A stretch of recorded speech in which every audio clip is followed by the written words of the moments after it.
J'ai vu Black Panther, j'ai enfin vu Black Panther 2 semaines après tout le monde. C'est un succès mondial, en fait surtout aux États-Unis, un succès mondial aux États-Unis. Au bout de 2 semaines, il est déjà le 10e plus gros succès de l'histoire du cinéma. C'est complètement dingue. Il est à plus de 500 millions de dollars de recettes.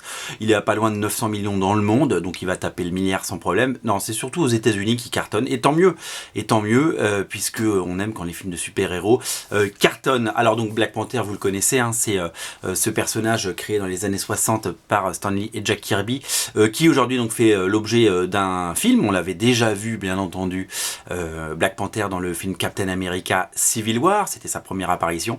Il est de retour dans son propre film et on le verra bien entendu dans quelques semaines dans le 3e Avengers. Alors, que penser de Black Panther? Black Panther est avant tout un film important, et d'abord c'est un des premiers gros films à énorme budget, puisque vous le savez, le moindre Marvel coûte 150 millions de dollars, mettant en scène un casting essentiellement noir, tout simplement, africain-américain, comme ils disent là-bas, African-American.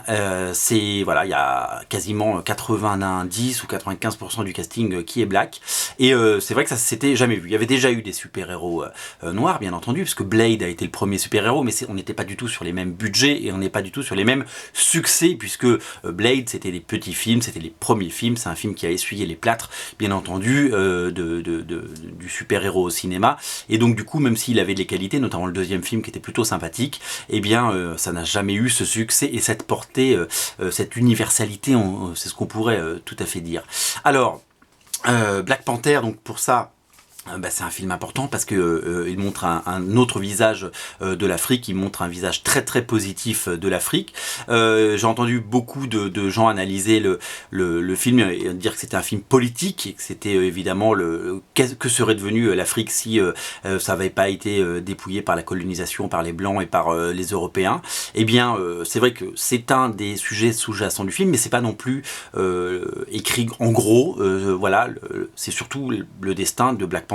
C'est surtout le destin de ce roi qui devient roi par la force des choses, et c'est surtout très important d'avoir un personnage hyper positif, hyper fort, hyper valeureux, hyper courageux, avec ses défauts et surtout ses qualités, et qui n'entre pas dans l'archétype de l'arien blanc, le WASP, vous savez, le white anglo-saxon protestante. Là on est vraiment sur un héros positif qui a des belles valeurs. Alors sinon, une fois qu'on a dit ça, une fois qu'on a campé le décor, est-ce que ça en fait un bon film? Parce que c'est un succès, oui, il porte des belles valeurs, oui, il porte un beau message, oui, mais est-ce que ça en fait un beau film? Alors peut-être que je suis un vieux aujourd'hui, que j'ai 41 ans et que des films de super-héros j'en ai trop vu et que je suis beaucoup moins étonné, et surtout que je ne suis pas dans le public cible, puisque ce sont les adolescents qui sont recherchés dans ce genre de film. Moi j'ai pas passé le meilleur moment de l'univers, c'est-à-dire que le film est très long, il fait 2h15, je l'ai trouvé très très mou ce film, je l'ai trouvé très très mou. Ok, la photo est belle, ok, l'image est belle, ok, c'est bien produit, ok, c'est complètement différent aussi de ce qu'on a pu voir chez Marvel Studios dans les années précédentes, c'est-à-dire que ça ne suit pas un schéma préétabli, on n'est pas dans, c'est pas le énième Iron Man, c'est pas le énième Captain America, mais il est vraiment différent du coup. Mais les autres films l'étaient aussi, parce que Ant-Man était différent parce que c'était une comédie, parce que Thor 3 était différent des deux premiers, parce que le 3e Captain America surclassait les deux premiers, parce que les 3 Iron Man étaient vraiment très différents, et finalement les Gardiens de la Galaxie étaient aussi une anomalie dans ce schéma. Donc finalement Marvel Studios n'est pas dans le même schéma tout le temps, et c'est plutôt tant mieux, et c'est plutôt pas mal. Est-ce que ça en fait un bon film?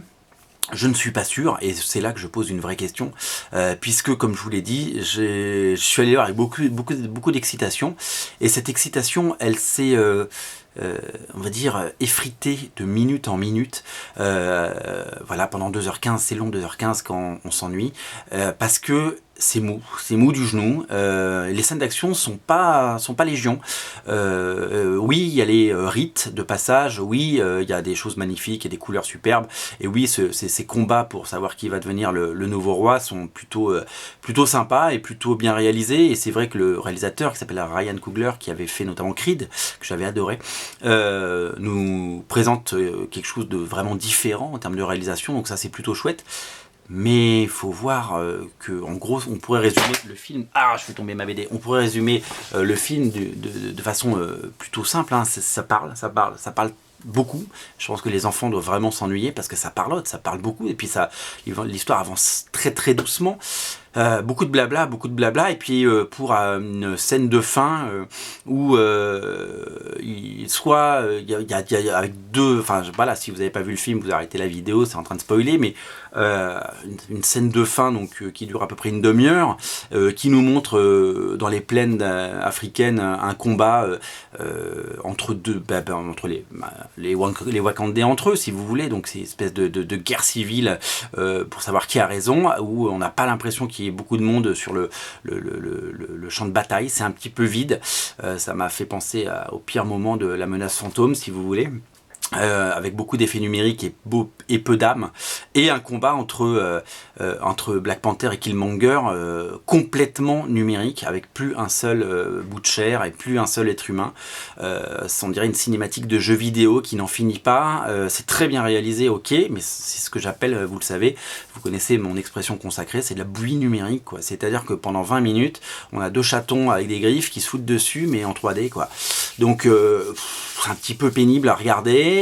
C'est un petit peu pas toujours lisible, et c'est surtout que je vais pas au cinéma pour voir une cinématique de jeu vidéo aussi bien réalisée soit-elle. Voilà, j'ai un petit peu du mal avec ce tout numérique. C'était déjà un énorme problème dans le deuxième Avengers avec cette scène de fin où il y avait plus un seul acteur. Ça peut marcher dans des films, dans certains films, mais là c'est pas possible. Voilà. Donc ce film manque un petit peu d'âme. Il n'est pas aussi politique que les critiques ont pu le dire. Il est différent de ce qu'on a pu voir, donc ça c'est un super point. Dans les points positifs, il y a les comédiens qui sont tous excellents. Je trouve que les comédiens sont excellents. On a énormément de plaisir à trouver des gens. Je m'attendais pas, en fait, j'avais pas bien vu, mais il y a Forest Whitaker que j'adore dans le film. Et Forest Whitaker dans ce film, bah, c'est super. Il y a l'acteur qui jouait, bien entendu, Michael B. Jordan, qui a été sauvé des 4 Fantastiques et qui joue Killmonger, qui est plutôt convaincant. L'acteur qui joue Black Panther est tout à fait aussi convaincant. Angela Bassett, quel plaisir de la revoir. Voilà, beaucoup de choses hyper positives également dans le fait que la garde rapprochée du roi du Wakanda, de Black Panther, ce sont toutes des espèces d'Amazones, c'est toutes des Michonnes, on pourrait le dire, qui sont très fortes, elles ont de la personnalité, elles sont fortes, etc. Donc il y a vraiment, les personnages féminins sont très forts, donc ça c'est plutôt bien écrit. Il y a beaucoup de belles inventions comme la sœur de Black Panther qui avec ses inventions peut piloter depuis son laboratoire une voiture en Corée ou un vaisseau, et ça c'est plutôt chouette parce que ça c'est une très très bonne idée de réalisation, mais voilà, c'est quand même un film qui dure 2h15, c'est très long, ça parle beaucoup, et je vous dis, la scène finale tout numérique m'a un petit peu fatigué les yeux, et je trouve que ça manque un tout petit peu de corps, tout ça. Alors je sais que c'est quelque chose qu'on risque de pas forcément voir dans Avengers, qu'on attend beaucoup, le troisième Avengers, le Infinity War qui sort en avril, puisque les réalisateurs de Captain America Civil War, quant à eux, avaient réussi dans Civil War ou même dans Winter Soldier, qui était magnifiquement réalisé, à nous proposer une image vraiment impeccable. Et je pense que ça va être le petit plus du troisième Avengers, c'est de revenir à un truc qui se passe au niveau du sol. Vous voyez, avec une caméra qui bouge et des acteurs qui ont des expressions de visage, ça change tout. Voilà. Donc je suis très déçu par Black Panther, qui aurait pu être un bien meilleur film. Je trouve que est-ce que je reprendrais du plaisir à regarder un film Marvel en fait, puisque j'ai vu Doctor Strange il n'y a pas si longtemps que ça, et que j'ai trouvé ça absolument ennuyeux. Les Gardiens de la Galaxie 2 m'ont beaucoup ennuyé également. Le troisième Thor avait quelques bons moments et plutôt une belle surprise, mais c'était pas non plus le film de l'année. Voilà, on attend beaucoup d'Avengers, du troisième Avengers. J'espère qu'il nous fera changer d'avis et qu'il arrivera à faire palpiter nos cœurs comme on l'avait pu le voir sur le premier Spider-Man par exemple, mais avec tous ses défauts, mais qui au moins nous crée un petit peu d'excitation. Le premier Avengers aussi, quel plaisir, malgré tous ses défauts, notamment une scène d'ouverture qui n'en finissait pas et qui était absolument affreuse. Voilà, donc Black Panther, beaucoup de petite qualité, mais ça n'en fait pas un grand film. Voilà, donc dites-moi ce que vous en avez pensé. Je vais vous laisser moi un commentaire, dans le respect bien entendu de la personne. Et voilà, un avis constructif comme j'ai essayé de vous le faire pendant ces 10 minutes. Voilà, Black Panther est à l'affiche, je crois qu'il a fait 2 millions d'entrées en France, il est à 900 millions dans le monde, vous en faites pas, Marvel Studios va très bien, se porte très bien, 18 films, 18 succès, que dire de plus, sinon bravo, ils ont réussi à plaire à un plus grand nombre, et c'est ça qui est le plus important. On se retrouve très bientôt pour une prochaine critique de cinéma, ce sera certainement d'ailleurs Avengers Infinity War dans quelques semaines, salut.